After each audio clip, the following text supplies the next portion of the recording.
행복한 교회 성도 여러분, 이 영상을 보시는 하나님 나라의 귀한 자녀 여러분, 오늘은 2023년 7월 21일 금요일입니다. 오늘 매일 성경 본문에서는 이스라엘 백성을 향한 여호와의 말씀은 그들의 삶을 적나라하게 드러냅니다. 하나님은 예루살렘을 도둑의 소굴로 표현하며 이스라엘 백성이 성전 밖에서 어떻게 살아가는지를 고발하고 있습니다. 그것은 예루살렘에서 제사를 드리는 자에게 하나님이 무엇을 요구하는지 명시하고 있는 것입니다. 오늘 본문을 나누어 보겠습니다.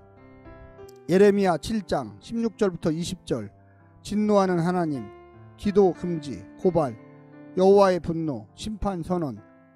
21절부터 29절, 제사보다 말씀 순종, 제사 거부, 하나님의 요구, 이스라엘을 경고하는 하나님의 노력, 더 악한 세대, 예레미야의 실패 선포, 교훈을 받지 않는 이스라엘, 끊어질 세대. 오늘 본문 예레미야 7장 16절부터 29절 말씀을 듣고 다시 오겠습니다.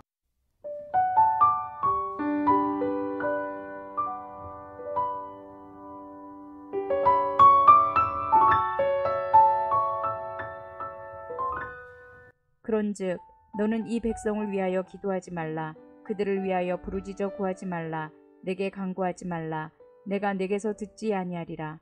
너는 그들이 유다 성읍들과 예루살렘 거리에서 행하는 일을 보지 못하느냐? 자식들은 나무를 줍고 아버지들은 불을 피우며 부녀들은 가루를 반죽하여 하늘의 여왕을 위하여 과자를 만들며 그들이 또 다른 신들에게 전제를 부음으로 나의 노를 일으키느니라. 여호와의 말씀이니라. 그들이 나를 경노하게 함이냐? 자기 얼굴에 부끄러움을 자취함이 아니냐? 그러므로 주 여호와께서 이와 같이 말씀하시니라. 보라, 나의 진노와 분노를 이곳과 사람과 짐승과 들나무와 땅의 소산에 부으리니 불같이 살라지고 꺼지지 아니하리라 하시니라. 만군의 여호와 이스라엘의 하나님께서 이와 같이 말씀하시되 너희 희생제물과 번제물의 고기를 아울러 먹으라. 사실은 내가 너희 조상들을 애굽 땅에서 인도하여 낸 날에 번제나 희생에 대하여 말하지 아니하며 명령하지 아니하고 오직 내가 이것을 그들에게 명령하여 이르기를 너희는 내 목소리를 들으라. 그리하면 나는 너희 하나님이 되겠고 너희는 내 백성이 되리라. 너희는 내가 명령한 모든 길로 걸어가라. 그리하면 복을 받으리라 하였으나 그들이 순종하지 아니하며 귀를 기울이지도 아니하고 자신들의 악한 마음에 꾀와 완악한 대로 행하여 그 등을 내게로 돌리고 그 얼굴을 향하지 아니하였으며 너희 조상들이 애굽 땅에서 나온 날부터 오늘까지 내가 내 종 선지자들을 너희에게 보내되 끊임없이 보내었으나 너희가 나에게 순종하지 아니하며 귀를 기울이지 아니하고 목을 굳게 하여 너희 조상들보다 악을 더 행하였느니라. 내가 그들에게 이 모든 말을 할지라도 그들이 너에게 순종하지 아니할 것이요 내가 그들을 불러도 그들이 내게 대답하지 아니하리니 너는 그들에게 말하기를 너희는 너희 하나님 여호와의 목소리를 순종하지 아니하며 교훈을 받지 아니하는 민족이라. 진실이 없어져 너희 입에서 끊어졌다 할지니라. 너희 머리털을 베어버리고 벗은 산 위에서 통곡할지어다. 여호와께서 그 노하신 바 이 세대를 끊어버리셨음이라.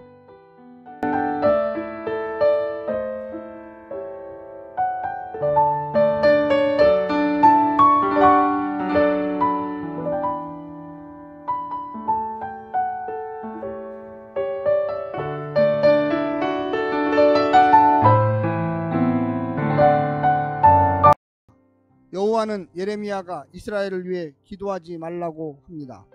예레미야보다 먼저 등장한 아모스는 심판받을 이스라엘을 위해 중보 기도를 하기도 했습니다. 여호와는 그것을 불허합니다. 하나님의 시각에서 이스라엘과의 관계는 완전히 단절되었고 누구도 중재할 수는 없습니다. 여호와가 이스라엘에게 요구하는 것은 제사보다 말씀에 순종하는 것입니다. 예레미야는 이스라엘의 출애굽 역사까지 회고하며 하나님이 제사를 요구했는지 질문합니다. 그러나 예레미야의 시각에 지금 세대는 조상들보다 더 악하여 손을 댈 수 없을 지경이 된 것입니다. 오늘 본문을 세 부분으로 나누어 자세히 설명드리겠습니다. 첫 번째, 그들을 위해 기도하지 말라. 지금 이스라엘을 위해 해야 할 일은 기도가 아니라고 하십니다. 예레미야가 중보기도해도 이스라엘이 자기 죄에서 돌이키지 않으면 소용이 없기 때문입니다. 그런데 이스라엘은 징계를 해도 깨닫지 못할 만큼 귀가 어두운 자들이니 기도에 귀를 닫겠다고 하십니다.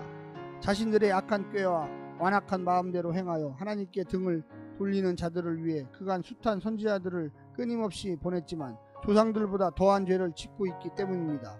기도해도 소용없는 사람들이 있고 그런 상태에 있는 사람들이 있습니다. 말뿐 회개, 기도로 모든 죄를 해결할 수 있다고 착각하지 마십시오. 십자가의 은혜를 그렇게 남용해서는 안 됩니다. 두 번째는 내가 바란 것은 딱 하나다. 성전도 주시고 제사제도 주신 하나님의 의도는 단 하나입니다. 하나님이 진짜 원하시는 것은 하나님 당신을 왕으로 인정하고 대접하는 백성이 되는 것입니다. 생명의 길을 들려주실 때 그 말씀이 옳다고 믿고 그 길을 걸어감으로써 복을 누리는 것을 바라십니다. 그런 진실한 관계, 사랑의 관계를 원하셨지 형식만 남은 공허한 예식을 바라는 것은 아닙니다. 그런데 이스라엘은 이 교훈을 받지 않았고 진실이 입에서 끊어지고 거짓만 남았습니다. 하나님이 부지런히 부를 때는 아무런 대답을 하지 않더니 하늘의 여신에게 제사하는 일에는 어린 자식부터 어른까지 온 가족이 너무도 분주했습니다. 나무 줍고 불 피우고 반죽하여 과자 만들고 전제를 부었습니다. 살아계신 하나님을 그렇게 죽은 듯 없는 듯 취급하니 어찌 분노하지 않을 수 있겠습니까? 마지막 세 번째는 내가 전할 것은 이것이다. 하나님은 새벽부터 밤중까지 애굽에서 나온 날부터 이제까지 신실하게 수많은 종들을 보내어 하나님 나라의 백성의 도리를 가르쳤지만 이스라엘은 악한 마음의 꾀와 완악함을 바꾸지 않았습니다.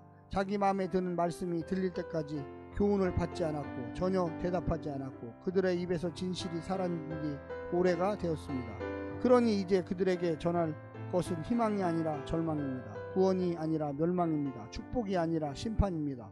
그들의 실상을 지적해야 합니다. 머리털을 베고 벗은 산에서 통곡하는 모습을 보여주어야 합니다. 지금 이스라엘에게 필요한 것은 바로 철회할 수 없는 임박한 심판에 대한 한탄입니다. 후회입니다. 사랑하는 성도 여러분, 하나님께 회개한다는 것은 완전히 돌아서는 것입니다. 삶의 모든 방식을 바꾸는 것입니다. 오늘 하루도 승리하십시오. 샬롬.